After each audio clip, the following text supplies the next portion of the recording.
Amigos, muy buenos días. Bienvenidos a Nordeste Radio. Vicky Bañez, muy buenos días. ¿Cómo estás? Muy bien, hola, buenos Bien, ¿no? días. Ya de martes. Ya de martes, ya de cara a la primavera, parece que se empieza a oler. Ya se han ido los fríos, bien la lluvia, pero bueno, algo tenemos que ¿Qué tener. olfato tienes tú en la primavera? Dice, madre mía. Vamos a ver, hay un Don refrán que Javier, dice que de ilusión también se vive, ¿no? Pues ya está. eso sí. Don Javier Arnao, nuestro enfermero de cabecera, muy buenas. Buenos días de nuevo. ¿Qué tal? ¿Tú hueles la primavera? Yo no, todavía no. Y eso que soy nacido en marzo. Sí, No, pero cuando llueve sí huele ya la tierra. sí, claro, Ya mojado, huele y te bien. mojas. A humedad. Claro. Vicky. No, es un olor diferente. Bueno. Sí, una cosa que tengo que agradecer siempre a Javier es primero la cantidad de cosas interesantes que nos cuenta y sobre todo los invitados que nos traes, cómo rebuscas, ¿eh? Sí, hoy he traído algo bastante especial, sobre todo para mí, porque además de compañero le considero amigo y un gran profesional de la enfermería. Es una enfermera, como él dice. Y una persona admirable por lo que hace. Estamos hablando de Rafael Candevilla. Rafael, muy buenas, ¿cómo estás? Hola, buenos días. Muchísimas gracias por haberte acercado aquí a Nordeste Radio. Muchas gracias a vosotros por haberme invitado y estoy encantado de estar aquí, en este Joder. foro en el que se pueda difundir un poco todo lo que es la labor de las enfermeras y los pequeños granitos de arena que vamos aportando a la salud de la gente. Y los gestos personales que habéis tenido, porque tú eres enfermera de emergencias de la unidad de soporte vital avanzado en Cuéllar. Y además, y luego hablaremos de ello, pero intentemos hablar primero de otra cosa, además has ido como voluntario a Turquía para echar una mano en esa tremenda catástrofe que hemos visto nosotros desde el salón de casa y tú ahí metido en los escombros y viendo la miseria de la gente, por decirlo. Sí, sí. Consideré que formaba parte de lo que, ya hablando un poco filosóficamente, de devolver lo que la vida me ha dado y me fui allí con una organización gubernamental y traté de dar lo mejor de mí, aunque fue en realidad un granito de arena en una playa, porque a pesar de que se atendieron casi 3.000 pacientes en 15 días durante el tiempo que yo estuve, quedaba mucho más por hacer, pero en la limitación que nos imponía nuestro despliegue allí, hicimos la verdad que más de lo que estaba previsto en un principio. Sí, se siente impotencia cuando estás ahí.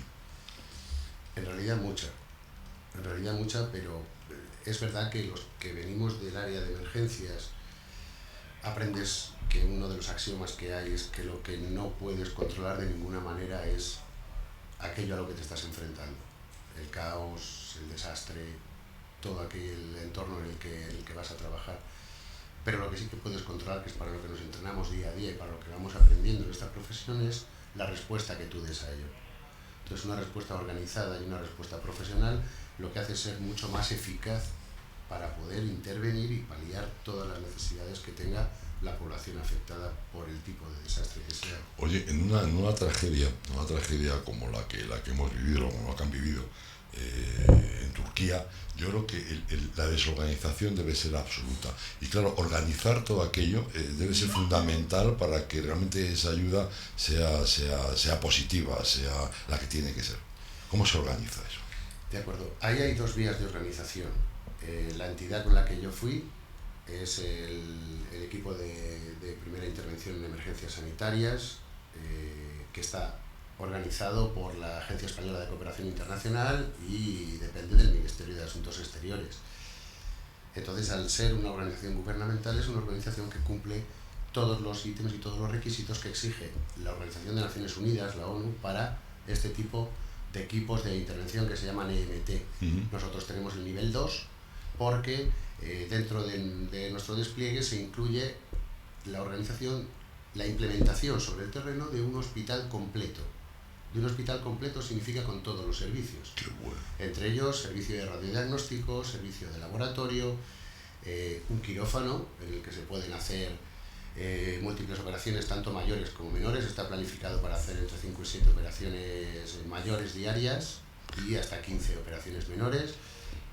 Y además, toda la parte relativa a la atención a urgencias de todo tipo, desde las urgencias más que menos peligro suponen para la vida del individuo, como las urgencias vitales. Todo eso se implementa de la nada sobre el terreno. Se mueven unos 80 toneladas de material. Caramba. Y en la primera rotación acudimos de lo que se llama el roster, que es el conjunto de profesionales que estamos adscritos y estamos pendientes de ser convocados por el START, lo que se llama el START, que es el nombre que tiene. En prensa se le conoce como los chalecos rojos, porque nuestra indumentaria es un chaleco rojo, entonces se nos reconoce bastante bien. Pues fuimos 82 personas. 82 personas. ¿Cuánto tardasteis desde que se produce la tragedia del terremoto en Turquía hasta que vosotros estabais allí? ¿Qué tiempo transcurrió? Bien, el tiempo que está estimado de despliegue, que es una de las características que tiene que tener para tener el nivel de MT2 que os he dicho que está dictaminado y avalado por la ONU, es de 72 horas. En 72 horas hay que tener el hospital abierto y operativo. Bueno. Nosotros llegamos por la tarde-noche del día 10 y el día 13 a las 7 de la mañana se abrió el hospital y se empezó a recibir a la fila de pacientes que ya había ahí esperando. De hecho, tuvimos que hacer alguna intervención anterior mientras estábamos terminando el montaje, porque apareció por allí gente que necesitaba ayuda sanitaria y tuvimos que atenderlo también. No sé vosotros, pero yo me estoy quedando alucinado y eso que sé de qué va el tema. No, es que todas estas cosas nunca salen en ningún lado. Claro. Por desgracia, además el día a día, claro, ¿cómo es el día a día cuando estáis allí? El día a día son jornadas de trabajo intensas, que entre otras cosas a mí personalmente me ha servido para darme cuenta de que mis límites están mucho más allá de lo que están más allá de lo que yo creía, de lo cual pues me traigo cierta satisfacción en eso. La jornada es una jornada continua de trabajo porque siempre hay algo que hacer. A pesar de que el director de enfermería, Paco, nos distribuyó, estoy hablando de los enfermeros, sí. Luego te hablo del resto del personal, nos distribuyó equitativamente por los diferentes servicios en función de nuestros conocimientos y capacidades. Siempre había algún hueco que cubrir, entonces si en el servicio en el que estabas había poco jaleo en ese momento o era un rato en el que no había mucha clientela, salías y buscabas otros servicios en los que hiciera falta. En realidad hicimos muchas cosas, yo recordé muchas de las cosas que llevaba más de 25 años sin hacer en cuanto a tareas de atención primaria. Yo empecé trabajando en atención primaria rural y además es algo de lo que estoy tremendamente orgulloso y donde aprendí mucho aprendí. Para mí la atención primaria rural es algo importantísimo. No más que importantísimo, es algo esencial y es la base de la sanidad en este país. Sí, la asistencia primaria, por supuesto. Y por supuesto, ahí voy a hacer un inciso y voy a alabar la labor de mi compañero y a pesar de eso amigo, Javier Arnau, totalmente de acuerdo, hace mucho hincapié en la educación para la salud en la población. Y otra cosa más que la hablábamos tú y yo antes ahí, antes de sentarnos aquí en la radio, y es el tema personal, ya no los conocimientos médicos, los conocimientos de medicina que puedas tener, sino el trato al paciente, que sea un trato agradable y un trato cercano, que eso siempre es muy importante. Sí, eso es algo que tiene para mí una importancia capital, como te he dicho antes, y esto también es otro homenaje. Yo eso de quien lo aprendí fue de mi padre, que fue médico rural, y lo aprendí viéndole cómo trabajaba y viéndole cómo trataba a la gente. Entonces eso se me quedó y ha sido una de las cosas que en mi profesión he tratado de desarrollar y de formarme para ello. Pero también ahí hay una parte muy personal que tienes que dar de algo que no sé cómo expresarlo, de algo que lo tienes que llevar en ti. Y sobre todo tienes que abrir mucho tu capacidad humana de empatizar, de recibir y sobre todo de respetar. Claro, tú fíjate, cuando estés en Turquía y de repente te llega pues una persona, acaban de rescatarle de los escombros, no sé qué. Claro, el tema de curarle es importante, pero el tema también me imagino yo, el estado de ansiedad, el estado de nervios que lleva esa pobre persona. Claro, ¿qué haces tú cuando te acercas a él? Además con esa barrera del idioma, pero esas miradas, esos gestos dicen muchas cosas. Sí, efectivamente, pero has hablado de algo que es muy importante, que es la barrera del idioma. Nosotros estamos acostumbrados a comunicarnos con facilidad con los pacientes porque tenemos un idioma común. O tenemos algo que me llamó mucho la atención, tenemos unos gestos comunes. Sí. Allí hay gestos que cambian. Entonces hay gestos que tienes que aprender a interpretarlo. Sobre eso, te agradezco que me preguntes sobre eso, porque sí que quiero poner algo sobre la mesa, algo que no tiene, que muchas veces no se le da valor, y que es la invisibilidad que acompaña de por sí a la labor de los intérpretes. No les voy a llamar traductores, porque no han sido traductores, han sido intérpretes. No solo traducían las palabras, sino interpretaban los gestos. Interpretaban todo, y además tenían la inmensa carga de ser el primer filtro emocional de lo que los pacientes transmitían. Los pacientes, sus familias. Entonces eso les pasó factura, porque en realidad no son profesionales de la salud. No están acostumbrados a absorber y acoger el dolor de los pacientes. Y recuerdo concretamente a dos de los intérpretes que eran maestros de escuela. Imagínate cómo fue lo que tuvo que pasar por su mente cuando yo recibí a una familia que traían a una persona mayor, a un familiar mayor, y le noté una cara rara, porque ya enseguida cogimos feeling y nos empezamos a conocer ya los gestos, ¿no? Le noté una cara rara, y eran la familia de dos de los niños que él había perdido de su escuela, que habían muerto. Entonces, esa carga emocional yo no la tenía, pero él sí. Claro. Y de ahí, es que tienes que hacerte de una pasta especial para aguantar todo eso y que no se trasluzca. Que no, la gente no lo vea, que la gente te vea bien y con la sonrisa. Pero claro, tenéis que ver. Sí, y además también está el hecho de cómo cada uno elabora toda esa carga emocional que conlleva el estar continuamente, y más en esta circunstancia, de frente al dolor, pero en este caso agravado por el horror y por la desesperación que supone el haber perdido absolutamente todo. Gente que llevaba desde el terremoto durmiendo en coches porque no tenían otro sitio donde dormir. Gente que venía de Siria, inmigrantes de Siria huyendo de la guerra, que ya tenían una situación muy precaria, entonces su situación se había empeorado mucho.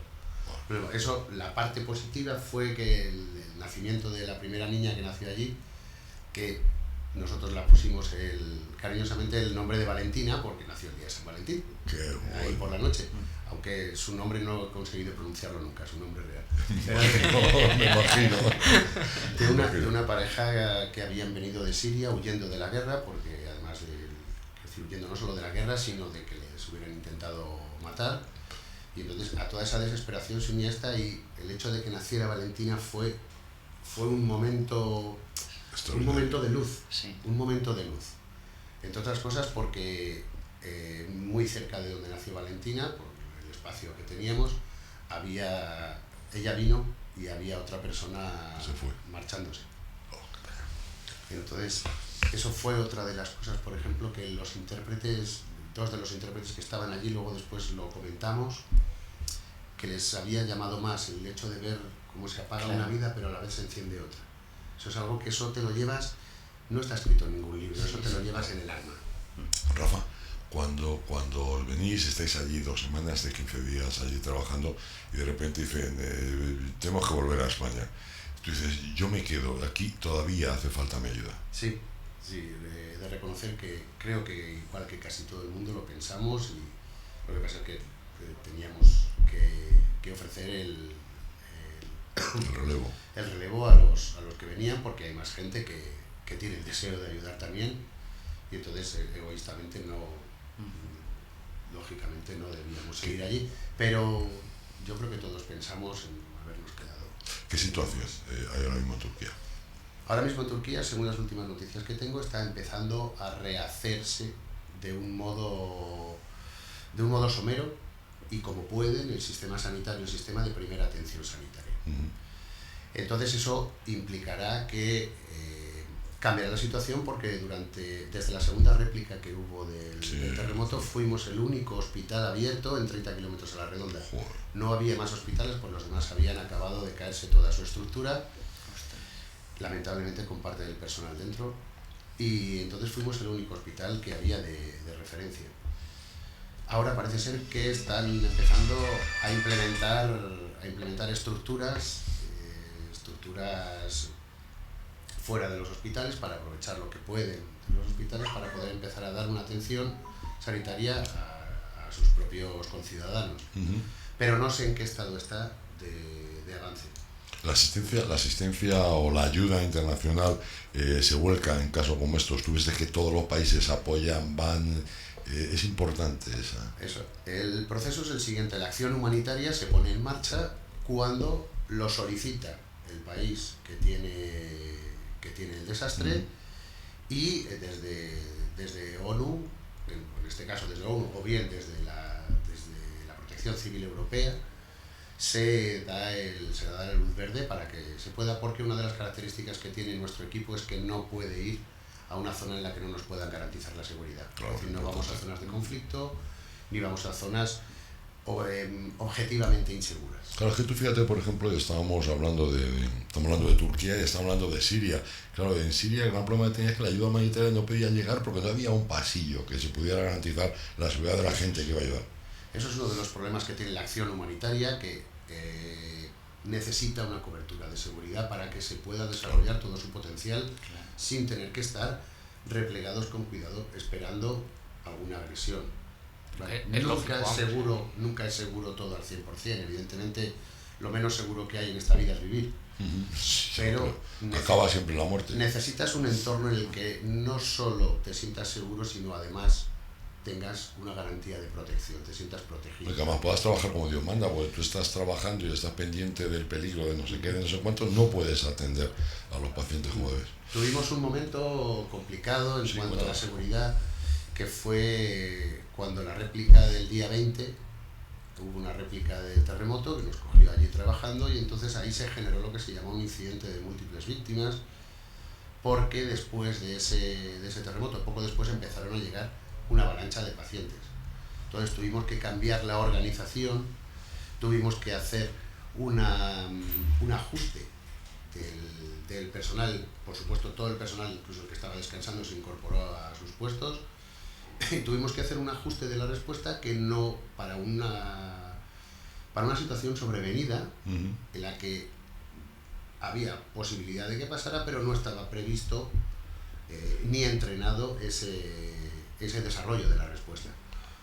Bueno, pues tengo el orgullo de decir que esa respuesta se dio correctamente conforme a los estándares de respuesta ante incidentes de múltiples víctimas, y en 2 horas vimos a 80 pacientes de diversa consideración, que además fueron llegando en oleadas todos juntos, por lo tanto no es lo mismo ver a los pacientes con ciertas situaciones que ver de 10 en 10. Entonces se hizo un triaje inicial, una selección de pacientes inicial a la puerta para no bloquear todo el paso de pacientes hacia las distintas áreas de atención, y luego después en las diferentes áreas de atención, sobre todo en la parte de urgencias y en la parte de, vamos a decirlo por alguna manera, lesiones menores. Ahí fue donde se estuvo trabajando a mayor nivel, pero estaban también preparados, que de hecho hicieron el quirófano para hacer intervenciones, y se hizo un sistema de restricción en cuanto a la utilización, por ejemplo, del laboratorio y de la diagnóstico por la imagen, de la radiología, para tenerlo dispuesto para utilizarlo con los pacientes en orden de necesidad por su gravedad, según dictaminara el médico que controlaba, no que controlaba, sino que dirigía y controlaba toda la maniobra dentro de la parte de urgencias. De verdad, Rafa, nos llena de agradecimiento y de admiración, de verdad, enhorabuena. Vamos a ver si te parece, bueno, si quieres que hablemos alguna cosa más de Turquía, tú no lo vas contando, pero a mí sí me interesaría también hablar de los nuevos recursos sanitarios móviles, que eso ya son algo aquí más próximo, porque realmente sé que tenemos poco, pero en ocasiones no sabemos de lo que tenemos. Antes, estoy de acuerdo, pero antes me vas a permitir por hacer supuesto una referencia a algo que habíamos dicho antes, era en cuanto al personal, porque al final todo esto se basa en personas. Está claro.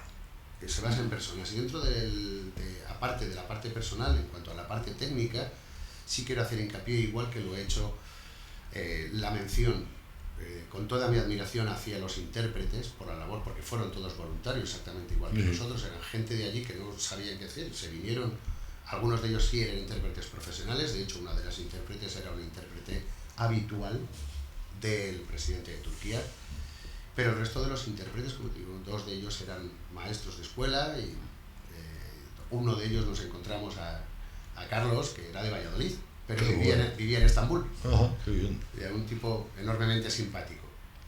Y también dentro de los equipos de salud tienes a los médicos, evidentemente, y a las enfermeras. A los auxiliares de enfermería, que ahora se denominan técnicos de cuidados de enfermería, y otra parte que ya está fuera, bueno, en teoría está fuera de los equipos de salud, que es la parte logística, que yo jamás había visto realmente la importancia esencial que tiene la logística, que nos la dieron técnicos de emergencias sanitarias y bomberos. Bueno, pues la logística fue lo que hizo que pudiéramos armar todo eso de la nada. Sí, es vital. Armar todo eso es lo que nadie piensa en la logística, no, y es básico, sin ello no hay nada más. Claro. No solo básico, sino que es esencial porque, o sea, con los logistas levantamos un hospital entero, pero con todos sus servicios.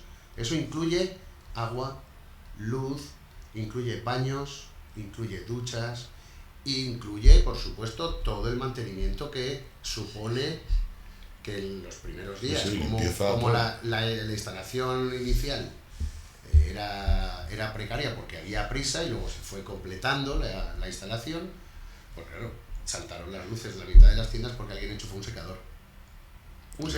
Sí. Entonces, inmediatamente en 10 minutos estaba todo cambiado para poder enchufar 3 secadores. En 10 minutos cambiaron la estructura del cableado, cambiaron las conexiones a los diferentes generadores para saber que en esa zona había que poner más potencia porque se podía ir. Y eso no se podía permitir cuando hubiera pacientes. Esto fue antes de controlar todo eso es impresionante. Pero controlarlo al minuto del día. Sí, claro. Yo recuerdo decir, pues oye, que no me funciona. Y ya tenía un logista detrás diciendo que no te funciona. Se lo llevó, a los 20 minutos teníamos el aparato arreglado. Un aparato de electromedicina que solo había que cambiar un cable, pero yo no sabía exactamente qué pasaba. Lo desmontó, lo cambió, lo ajustó y se dedicaron en sus ratos libres a construir estructuras para que la gente que estaba esperando, para que los clientes y sus familias que estaban esperando no estuvieran tan al sol porque había una solanera de día importante. Se ocuparon de mantener a buena temperatura todas las tiendas con los sistemas de calefacción que a veces fallaban, entonces tenían que ir a arreglarlo, pero era todo una disposición continua que yo de verdad que es algo admirable. Te quedaba sorprendido tú mismo. Me quedaba sorprendido y sobre todo lo que tú dices es algo de lo que uno no se da cuenta, también tiene cierto sesgo de invisibilidad, ¿no? Porque tú lo ves todo construido. Pero esto para construirlo y mantenerlo, sobre todo esas estructuras eventuales que montamos. Los estudios de ingeniería que tienen para poder desarrollarlo. Sí. Me hablabas de 80 toneladas de material, claro. El moverlo, el desplazarlo, el montarlo, y cada cosa vaya en su sitio a la menor cantidad de tiempo posible, eso es mucho conocimiento y mucha práctica. Claro, todo el proceso que lleva el montaje en diferentes cajones, por decirlo de alguna manera, en diferentes estructuras en las que tú cojas ese cajón y sepas que es de tal servicio y sepas que es, por ejemplo, de servicio de radiología, que ahí está todo lo que necesita radiología. Y yo que nunca todo eso requiere un trabajo anterior y continuo. Claro. Que es algo que es como todo, muchas veces hay tantas hasta cosas que no lo ves, que no te lo imaginas. Son cosas con las que no cuentas. Aquí nos dice Valeriano de la Calle, buena entrevista, nuestro agradecimiento a su trabajo. Ya lo creo que sí. De verdad que sí, muchísimas gracias. ¿Hablamos de los nuevos recursos sanitarios? Hablamos de los nuevos recursos. Cuéntanos todo lo que sea bueno y lo mejor. No me está dejando hablar nada. No, bueno, luego hablas de tu crío. No vuelves a venir. Luego hablas de tu crío con la pegatina. Ahorita han cambiado la pegatina ya, hombre. ¿Con qué nuevos recursos sanitarios vamos a contar? Contamos ya. Contamos ya con un nuevo recurso sanitario del que estoy orgulloso de pertenecer. En Castilla y León. En Castilla y León. además no solo en Segovia, sino en Castilla y León, que es la unidad de soporte vital avanzado enfermero, de las cuales hay dos en la provincia de Segovia, una en Cuéllar y otra en Boceguillas. Son unidades... Eso es, ¿en qué consiste? ¿Qué tienen? Es una unidad de lo que antes se conocía como una UBI móvil, Sí. pero en la que no hay un médico de presencia física, que eso no significa que no haya médico. Ha habido mucho malentendido con el concepto de estas unidades y partimos de la base de que estas unidades están descritas en el Real Decreto 836/2012 del 25 de mayo, en el que se establecen las características técnicas que tiene que tener una unidad de este tipo, que es una ambulancia de tipo C, que proporcionan soporte vital avanzado, es decir, tienen el personal con su formación y el material suficiente para hacer frente a cualquier situación que amenace de modo inmediato la vida de las personas, pero trasladando eso al lugar donde están sucediendo los hechos. Esa es la esencia del trabajo de una unidad de soporte vital avanzado. Qué bueno, vamos a tener dos, una en Cuéllar, ya hay dos, una en Cuéllar y otra en Boceguillas. Y otra en Boceguillas. Hay otras tres distribuidas por Castilla y León, una en Fermosell y en Zamora, otra en Guardo en Palencia y otra en Vitigudino en Salamanca. Esto es el principio. Se prevé que haya otras, creo que otras 11 se prevé. Con el tiempo no sabemos cuándo. Mencionabas que estas unidades móviles, por decirlo de alguna forma, no llevaban médico. Bien. Cuéntanos. Vamos a... Pues no llevan médico, pero sí tienen médico. Sí, efectivamente, eso es lo que quiero aclarar. Voy a ir un paso atrás. Venga. Todo esto está incluido en el concepto que hay en Castilla y León, el concepto que hay desde SACIL, de cuidado de la salud de los ciudadanos, de un sistema integral de emergencias. Entonces, volvemos a lo mismo que el tema de los logistas. Lo que se ve es la ambulancia con el personal privado. Pero hay mucho más detrás. Hay toda una gestión, toda una organización y además hay el elemento neurálgico fundamental de nuestra atención, que es el centro coordinador que está en Valladolid, desde donde se gestionan los recursos, las llamadas, se recibe la llamada del paciente y se le asigna de un modo profesional y de un modo adecuado con su necesidad el recurso que esté más cercano del nivel que necesite ese paciente. ¿De acuerdo? Entonces, la cuestión es que el médico que debería ir, lo dejo entre interrogantes, de presencia, porque el Real Decreto especifica que la dotación tiene que ser de una enfermera y un técnico en emergencias, y el médico subirá al vehículo en los momentos en los que sea necesario. Pero no especifica que sea un médico de emergencias, sino que habla de un médico en general, ¿vale? Por lo tanto, también podría ser un médico de atención primaria. Sí. Que eso es algo, depende del caso que sea, será más. Dentro del sistema integral de emergencias, por supuesto, funcionamos de la forma más coordinada posible con el personal de atención primaria. Y con el hospital. En muchas ocasiones son los primeros respondientes porque son los primeros que llegan. Claro, están más cerca. Claro. Es lo lógico. El médico no está de presencia física porque sí está de presencia continua a través de las comunicaciones que tenemos con el centro coordinador. De hecho, allí, aparte de los médicos coordinadores, tenemos un médico adscrito en concreto a las unidades de soporte vital avanzado enfermero, que es con el que nosotros tramitamos. Aparte de eso, tenemos un soporte legal en cuanto a los procedimientos que están hechos, estudiados y aprobados por el servicio para ver la... Que puede seguir el enfermero, puede seguir ese procedimiento, si le sigue adecuadamente nunca podrás legalmente tener ningún problema. Sí. La función, que es donde más problemas puede haber entre profesiones, la función fundamental de la enfermera son los cuidados. La función fundamental del médico es hacer el diagnóstico y prescribir el tratamiento. Yo como enfermera jamás haré un diagnóstico porque no es mi profesión. No haré un diagnóstico ni prescribiré un tratamiento. Pero sí estoy preparado, y ese es parte de mi función, a recoger todos los datos posibles en la exploración. Para transmitirlos. A recoger todos los datos posibles dentro de la utilización de la electromedicina, como pueda ser el electrocardiograma, como pueda ser la analítica rápida, y todos esos datos transmitírselos en tiempo real al centro coordinador. Claro. Entonces allí hacen, con todo eso que yo les transmito, hacen el diagnóstico y prescriben el tratamiento. Por lo que me estás contando, tú piensas que este sistema es bueno. Yo pienso que este sistema es bueno. A mí me parece que es un sistema que va a ayudar y apoyar mucho el concepto que decíamos de sistema integral de emergencias. Mira, para que os hagáis una idea, nosotros, antes de que existiese este recurso, la UBI más próxima a Riaza tardaba 1 hora, tanto Aranda como Segovia. Y ahora mismo tenemos un recurso a 12 minutos. Joder. De soporte vital eso ya avanzado. Ya es una 11. Joder. Claro. Que sí es. Porque son recursos a mayores, no es que se hayan Claro, quitado claro. otros recursos para poner Sí, esto, sí, sino sí. que son No, recursos pero que son añadidos. ¿Son? Y seguiremos creciendo, seguiremos teniendo más nuevos recursos.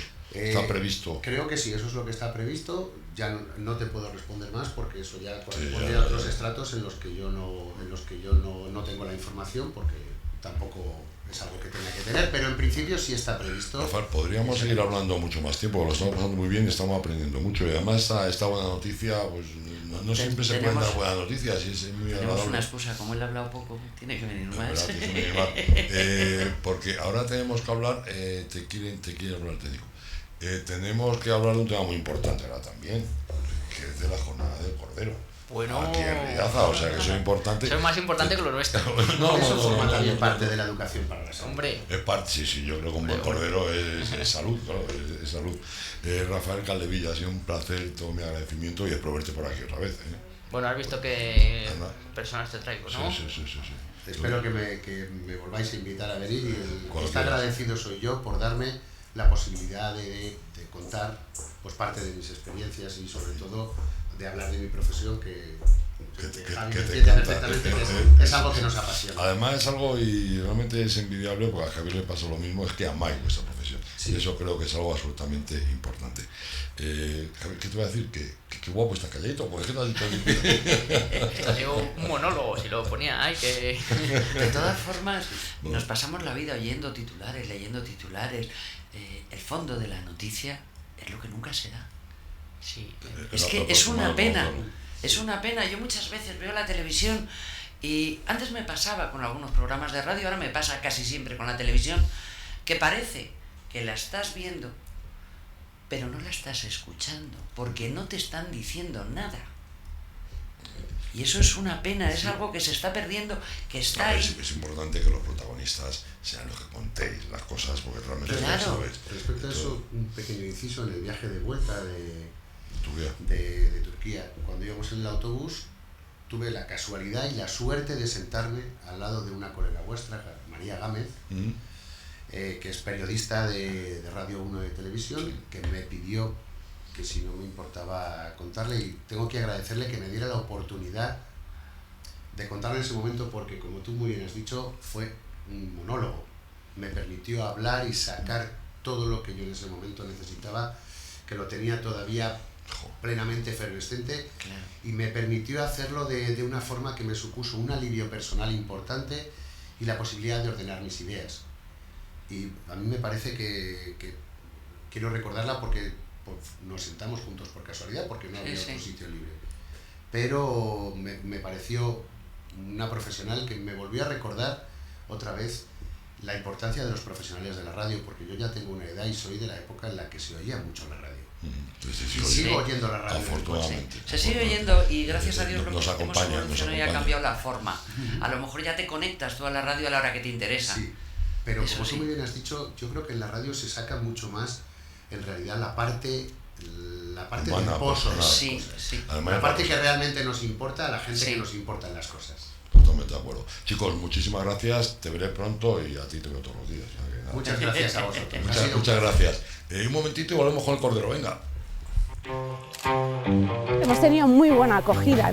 Enseguida vamos a todas partes y la gente, estas son los de los palos, estas son las rampinges, las que hacen la marcha nórdica en Castrillo, que se hable de nuestro pueblo. Queríamos crear algo diferente, divertido, motivador y que llegara a todo el mundo. Y bueno, la mejor forma era hacerlo en el gimnasio más grande del mundo, la naturaleza.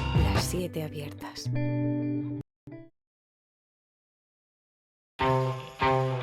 Hemos tenido muy buena acogida.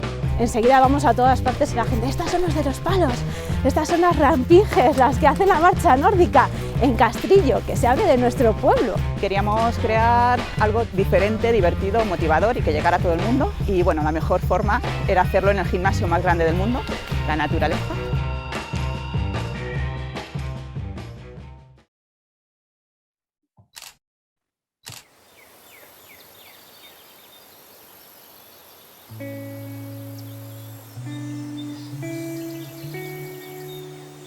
Tiene el pueblo 7 llaves para 7 puertas. Son 7 puertas al campo. Las 7 abiertas.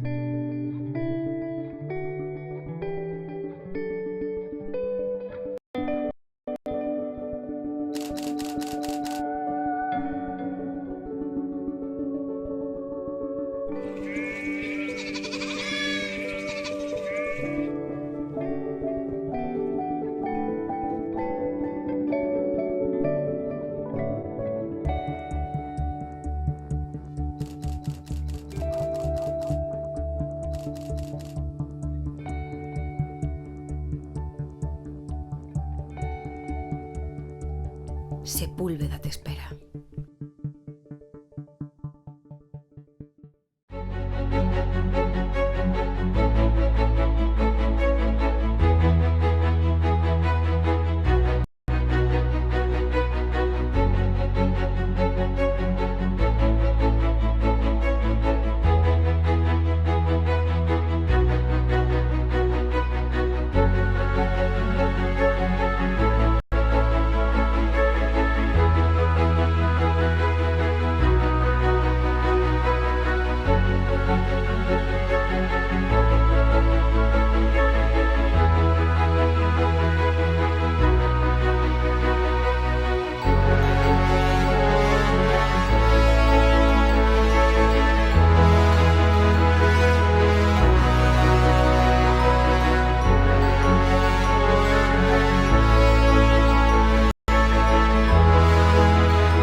Riaza es patrimonio, es cultura, es gastronomía, es deporte, es naturaleza. Riaza es vida. Ven y disfrútala. Riaza, el pueblo más sano.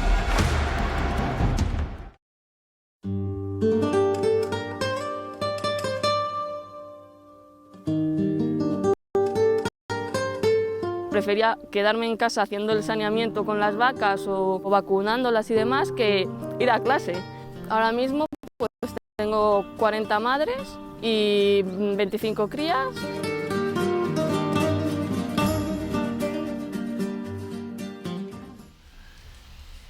Bueno, y seguimos, vamos a saludar a nuestro alcalde, a Benjamín Cerezo. Muy buenos días, ¿cómo estás? Hola, buenos días.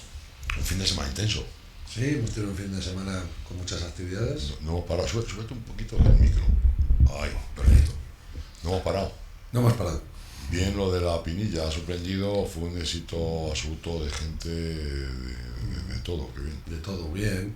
Bueno, empezamos el viernes. El viernes estuvo bien la actividad que hicimos de la mujer. Sí, estuvo bien, ¿verdad? Los monólogos estuvieron bien, algunos lo pasaron muy mal, una monologuista, muy nerviosa. Pero estuvo interesante, yo creo que era algo diferente también. Y hay que invitar a la gente que vaya. Yo creo que es que la gente luego se pierde cosas que creo que si hubieran ido lo hubieran disfrutado. Yo lo disfruté bastante. Sí, porque además la gente confunde muchas veces. Y yo siempre oigo hablar de todo el mundo odia la historia. La gente no sabe nada. Necesitamos referentes femeninos. Si lo tenemos todo. Sí. Es darle voz, visibilizarlo, nada más. Es tan simple como eso. Y tan complicado, porque hay muchas veces que no se te ocurre. Así es, pero bueno. El tiempo pasa y ya estamos en las segundas jornadas del Cordero. Con mucha ilusión también, porque el año pasado fue, después del problema que tuvimos con la pandemia, como suspenderlo durante 2 años, al fin del año pasado pudimos hacer la primera jornada del Cordero y fue algo absolutamente exitoso. Sí, y espero que este fin de semana también sea exitoso. Yo creo que va a ser más exitoso, porque hay mucha más ilusión. Podríamos decir que el primer año había un poco de a ver cómo pasa, cuál va a ser la reacción, cuál va a ser el resultado. resultado, el tema fue brutal y este año veo mucha ilusión por parte de todo el mundo. Tanto Sí. de los que hacen el cordero como de los que nos vamos a comer. Bueno, y luego sobre todo porque también hemos metido más actividades este año, que lo que queríamos ir ampliando actividades para que sea un fin de semana atractivo para la gente. Y yo creo que en ese sentido nosotros desde el Ayuntamiento intentamos hacer todo lo posible para que estos eventos salgan adelante. Entonces yo creo que con la colaboración de los restaurantes y todos aquellos que colaboran, porque en este año vamos a tener varias actividades que creo que va a ser interesante de que la gente pueda visitar, sobre todo el sábado, que va a ser un sábado intenso también. Cuéntanos tú lo que tenemos el sábado. Pues mira, pues el sábado empezamos... ¿Tienes aquí la chuleta? Sí, tengo ahí la chuletilla, porque si no, pero bueno, más o menos me la sé ya. El sábado vamos a comenzar desde las 11 de la mañana con un show cooking, que es, para que la gente lo sepa, es cocinar en directo. Y lo vamos a hacer, que si Dios quiere... Fíjate, si decimos cocina en directo lo entendemos todo, si no, no lo tienes que explicar. Sí, pero mira, fíjate, porque los anglicismos al final se van imponiendo demasiado en nuestra... Y lo mejor sería hablar de cocina en directo, y así lo vamos a decir, cocina en directo de nuestro amigo y vecino ahora ya, porque prácticamente es vecino, se pasa aquí casi toda la semana, Dani Pedrosa, que es el cocinero de la empresa de La Pinilla, de La Pinilla Mountain Resort, que así lo están llamando como lo que van a hacer allí en La Pinilla. Va a bajar a cocinarnos dos platos, uno más típico y otro más moderno, del cordero lechal, y lo va a hacer en directo a las 11 de la mañana, que vamos a empezar con él, y a la vez se va a empezar también con la charla que hace también otro vecino nuestro, ese sí que es un vecino nuestro de toda la vida, Álvaro Martín, que la gente le conoce aquí, porque se dedica a la transhumancia, tiene su rebaño de abejas en la Sierra de Madrid, lleva muchos años dedicándose a la transhumancia y nos va a dar una charla también sobre las razas autóctonas de las ovejas. Ya el año pasado hizo una charla también muy interesante y este año vuelve a repetir, porque sabe mucho de este mundo de las ovejas y de los corderos, y yo creo que es interesante que venga a visitarnos, así vuelve a su pueblo natal. Siempre se agradece. Siempre se agradece que nos venga a visitar, y en este sentido pues es una excusa para él venir a la jornada del cordero y hablarnos otra vez. Y con eso comenzamos, y luego a lo largo de la mañana, a partir de las 12 y media de la mañana, vamos a hacer una cata de vinos Vizcarra con María Berzal, y una cata de quesos de Julián, que creo que se llama Julián, el dueño de unos quesos que se están fabricando aquí cerquita de Riaza, en la zona de Gómez Narro y Cinco Villas, quesos de cabra, que son también una exquisitez, lo vais a probar también. Pero hay que pedir a la gente que se apunten, porque las plazas están limitadas. Hay que recordar que las plazas están limitadas y la gente se tiene que apuntar tanto a la cata de vino como a la cata de quesos para que podamos tenerlo controlado. La intención es hacerlo al aire libre en la Plaza Mayor. Si el tiempo no lo impidiera, pues haríamos las catas dentro. Va a hacer buen tiempo. Yo soy el hombre del tiempo. Da muy buen tiempo, dan 18 grados o por ahí, pero bueno. Sí, suben las temperaturas bastante el fin de semana. Aún así tenemos una carpa preparada para poder montar sobre todo el tema de cocina, para que el hombre pueda estar cocinando. Y luego acabaremos pues con también una fiesta después de que la gente deguste, porque una vez que acabemos las catas, si todo está organizado y acabado, se van a hacer también unas 50 raciones de ambos platos de los que va a cocinar Daniel Pedrosa, para que la gente las pueda catar también. Y luego ya a partir de la 1:30 por ahí, que acabará todo, la gente podrá ir a degustar ya por los menús que nos ofrecen estos restaurantes, o las tapas que nos ofrecen, o aquello que puedan elegir, que está todo publicado en cada restaurante. O sea que deberíamos hacer un poquito de régimen a partir de hoy, ¿no? Sí, es importante que la gente vea, se meta en Facebook, se meta tanto en la página del Ayuntamiento o en la página de Nordeste Radio, que iremos subiendo luego todos los menús, para que vean los distintos menús de todos los establecimientos. Es tanto sábado como domingo, y hay menús muy variados. Hay menús desde el clásico lechazo al horno, que estamos hasta... Y de diferentes precios, han hecho como 3 precios, para dependiendo de lo que quiera cocinar cada restaurante. Y yo creo que es bueno, porque también das variedad y los precios, y la gente puede probar también cosas diferentes. Aquí sabemos que el cordero lechal asado es el plato típico, pero también el cordero se puede hacer de otras maneras, y el restaurante se lo ofrecen de otras formas. Seguramente la calidad del cordero es lo que realmente manda, y luego la elaboración va a ser muy variopinta. Yo estoy recorriendo y distintas partes del cordero, desde mollejitas hasta pescuezo, pasando por jarrete, las piernas asadas o el cordero asado. Sí que es verdad que al final hay que decir una cosa, que el cordero es cordero de Riaza, Carnes de Riaza, que es la que también colabora en este sentido con las jornadas, porque Carnes de Riaza engloba casi todos los carniceros de Riaza, que forman parte de aquí de Riaza y que tienen sus carnicerías, y la mayoría colaboran en estas jornadas también, pues abaratando un poco el precio del cordero, que en esta época siempre suele estar más barato, pero en esta época la falta de cordero, el problema que está habiendo, está un poco caro, pero bueno, mantenemos unos precios yo creo que razonables para que la gente pueda degustar en estos restaurantes un buen plato de cordero, sea el que sea, y yo creo que lo que hay que hacer es animar a la gente a que venga a visitarnos, porque va a tener la posibilidad de probar el cordero de varias maneras, dependiendo de donde quiera reservar él. Está claro, y luego además y distintas partes del cordero, y dices tú que el cordero no está barato, si es que no hay nada barato. No, ya está demasiado caro. Ya no hay nada barato, pero sí es cierto, y sí lo sabemos y queremos comentarlo, que tanto Carne de Riaza, que de alguna forma es el proveedor del cordero, como los establecimientos han hecho un esfuerzo para tener unos menús, unos tickets bastante asequibles, claro, por lo que vamos a comer y por lo que vamos a degustar. Hay muchísima calidad.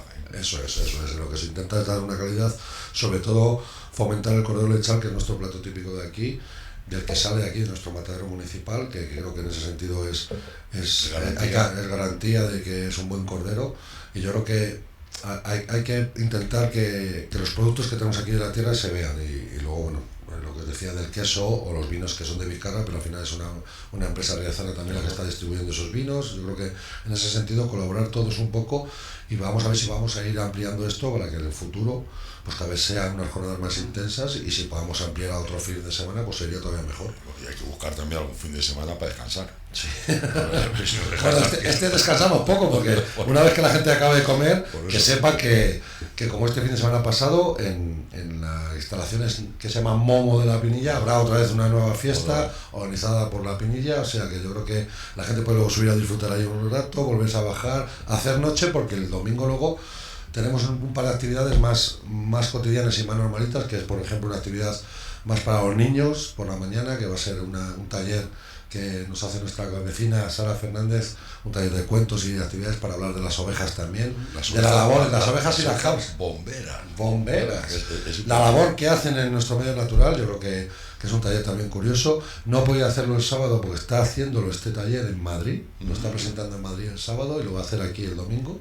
Y la gente puede ir al ayuntamiento, que vamos a hacer en la salita del salón de plenos también la charla y el taller que quiere organizar Sara. Y luego por la tarde habrá también cine en el Centro Cultural, para que la gente, después de gustar un buen cordero, pues se pueda echar para reposarlo. Sí, pues recordemos que los menús de todos los restaurantes van a ser sábado y domingo. O sea, podemos perfectamente probar en un restaurante y el domingo probar en otro, dentro de ese cordero, pero de forma totalmente distinta. Lo que tenemos, o sea, así que yo recuerde, pues por encima pues tenemos desde lingote de cordero, que tuvo una pinta extraordinaria, hasta ensaladas de escabechado, pasando por cuellos, llegando, bueno, todo. Sí que tenemos realmente... Yo veo aquí una terrena de cordero con patata asada, hamburguesas con cordero, mollejitas, asadorillas, jarretes, o sea, es que hay de todo. Y nuestro cordero asado, y luego las croquetas, pues pasa lo mismo. Hay gente que mete croquetas de otros tipos, pero bueno, luego con su cazolita de judiones, y luego su cordero típico de cordero lechal. O sea, que es que yo creo que tienen unos entrantes también variados. Hay gente que va a hacer casi todo con cordero lechal, pero bueno, la mayoría van a intentar hacer unos menús asequibles de varios tipos de precios, como estábamos diciendo, para que la gente pueda degustar el cordero de varias formas. O sea, yo creo que en ese sentido los restaurantes también se aplican para que intenten salir las cosas bien, y yo creo que es lo que tenemos que hacer, entre todos apostar porque estas actividades salgan bien y la gente salga contenta del pueblo, visite Riaza y pueda disfrutar de este entorno que tenemos. Porque el final de todas esas actividades es que venga gente, que nos conozca, que disfruten y que lo pasen bien, y eso es una satisfacción para todos en Riaza, y que la gente que nos visita se encuentre a gusto, se encuentre como en su casa, y además bien comiditos, que eso seguro, Eso yo creo que cualquier fin de semana que venga para salir bien comido. Lo que pasa que es verdad que intentamos potenciar un poco nuestro plato estrella, que es el cordero lechal, y todo. Yo creo que haciendo estas jornadas, que nunca se habían realizado, ya el año pasado decidimos realizarlas, es potenciar aquellos fines de semana que son más tranquilos, y que Riaza se nota que a lo mejor pueda bajar, que llevamos un buen invierno con esto de la estación de esquí que está abierta, pero sí que es verdad que hay que intentar fomentar que el cordero lechal, que es nuestro plato estrella de aquí de Riaza, porque todo el mundo se piensa que es el cochinillo, somos de Segovia, pero no, en Riaza es el cordero lechal. Y que también se trabaja en carnicerías. También te puedes comer un cochinillo asado espléndido, sí. Pero efectivamente nuestro plato es el cordero. Pues, ¿qué quieres que te diga? Que mira, que ya la una que nos tenemos que ir a tomar un vino, que yo ya estoy salivando y que estoy loco porque llegue el fin de semana para, ya descansaremos otro día, para poder comer cordero y poder pasarlo bien. Que además, pasarlo bien aquí en Riaza es muy sencillo. Es muy sencillo, porque al final lo que estamos diciendo, si la gente viene y no quiere estar en las charlas, no quiere estar eso, si da un buen fin de semana, qué mejor que recorrer nuestros senderos, hacer una ruta, dar un paseo, subir al mirador de Peñas Llanas, cualquier sitio, darse una vueltecita por nuestra sierra y luego acabar comiendo aquí en Riaza, que yo creo que es lo mejor que pueden hacer. Qué maravilla, un vinito, una copita, que no falte de nada. ¿Algo que se me haya olvidado que quieras comentar? No, aquí estoy a nuestra disposición. La semana que viene tendrás que venir porque tenemos muchas más cosas que contarle. Que esto es un no acabar nunca, pero en fin, es uno parar. Uno parar. Déjame hacer esto, muchísimas gracias. Nada, como siempre, gracias a vosotros. Muchas gracias, Vicky. Hasta mañana. Gracias, Claudia. Amigos, mañana les esperamos aquí, ¿vale? Venga, un abrazo fuerte. Además, mañana quiero hacer un programa especial sobre la mujer. Sí, mañana vamos a cambiar el programa de En Femenino, ya que mañana es día 8, mañana lo vamos a hacer, haremos un especial, exactamente, en vez del jueves. Y sí me gustaría recordar a la gente que el especial que comentaba Benja, que hicimos el otro día, el viernes, día 3, con motivo del Día de la Mujer, que sí es cierto que ha habido gente que ha podido confundir la fecha pensando que era el día 8, decirles que ha sido el día 3 y que bueno, pues lo tienen en Facebook, lo tienen en YouTube, lo tienen en la página nuestra, en la del ayuntamiento, para que lo puedan ver. Eso es. Pues hecho. Amigos, hasta mañana. Adiós.